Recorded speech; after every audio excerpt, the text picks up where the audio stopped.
All right, so it's daylight savings time, and this is how to change the clock on your Volt. So here's our cockpit, this is a 2012 Volt. Let me tell you, this sucker is still space age. It's still way ahead of its time. But anyway, so the first thing you got to do, it's Florida, it's 64 degrees. First thing you got to do is, you got to touch the where it says the time right there in the corner, and it just brings it up.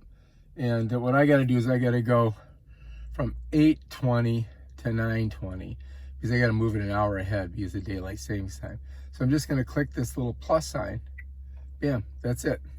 And if that's okay, you just hit okay. Bam, done. And then you can hit back. And then look, here we are, correct time, 9:29. All right, if you like this video, please subscribe to my channel and check out my other awesome videos on the Volt. This is the home page.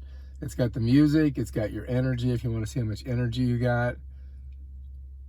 Check it out. Isn't that cool?